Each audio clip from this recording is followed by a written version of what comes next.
Still to come on World Business, in our regular peer-to-peer segment, M. Shafi Gabber meets energy guru DanYergin to get his take on the recent rollercoaster ride of oil prices. And we get the lowdown from some top European business leaders. Insider insights and the rest in just a moment on World Business.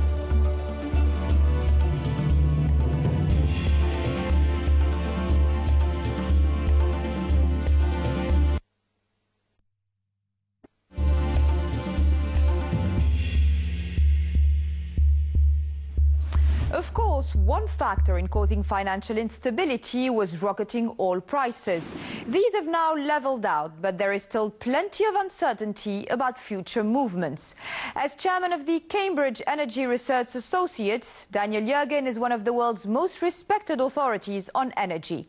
In our regular peer-to-peer segment, business leader and RTOC Group chairman Shafi Gabber took the opportunity to get his take on energy security, supply and subsidies in emerging markets.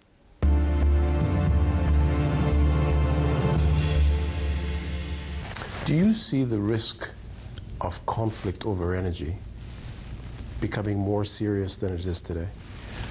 I think a couple of years ago there was a lot of focus on whether there was going to actually be a conflict between the United States and China over access to energy. But I think we've seen the situation evolve over the last few years, where the Chinese are, who suddenly had not been part of the world oil market before, whose demand is growing very fast, suddenly they become more confident about their ability to get energy, and that there's more parallelism between China and the United States. I think it can happen. I think it's important that we all work to try and prevent it from happening. We've also witnessed a roller coaster situation with the pricing of oil, and a lot of sort of theories coming out that it is lack of supply, increased demand. But now you hear CEOs that are in the business saying that the supply is there, the investment into creating that better network of supply is there. How do you see and explain that roller coaster pricing situation? Well, I think what happened is, it's hard to believe, but just a decade ago, the price of oil had collapsed to $10 a barrel, and in some cases to $6 a barrel. So you had a reaction that you have in industries, contraction, shrinking, being focused. And just as the industry finished doing all that, demand took off. Why did demand take off? Because of the success of globalization. It was because the BRIC countries, because China and India, 8, 9, 10, 11% economic growth. So suddenly demand took off, and the investment had not been made. You had really underinvestment. So it was a huge game of catch-up, which we've still been living through.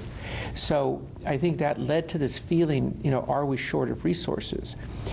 They're more expensive, and that's the other thing that's happened, that if you started developing an oil field today, you would have to budget twice as much as you would have 4 years ago. So that's been a constraint as well.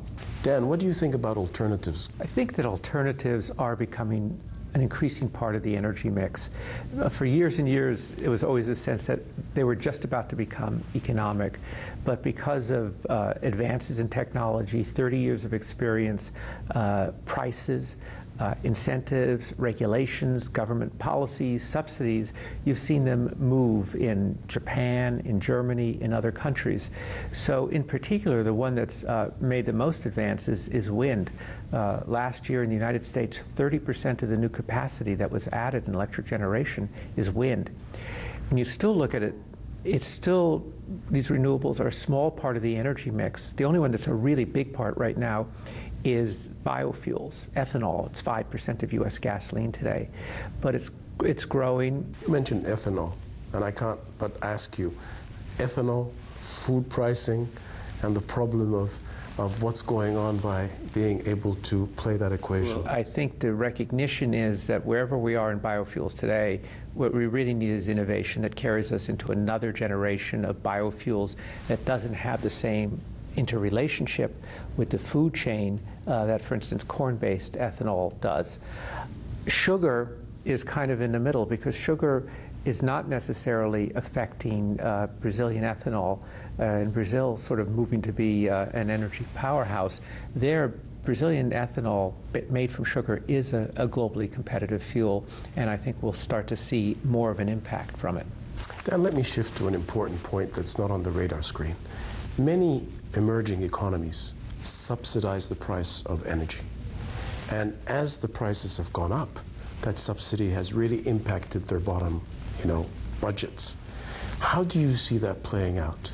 That is a very important question, because if you look at energy demand, you say prices got as high as $147.27 in July of 2008, and why didn't it have a bigger impact in demand? It did in the United States, where oil demand goes down 4%, but not in these developing countries, partly because they're on a fast economic growth anyway, but it also is because of the subsidies.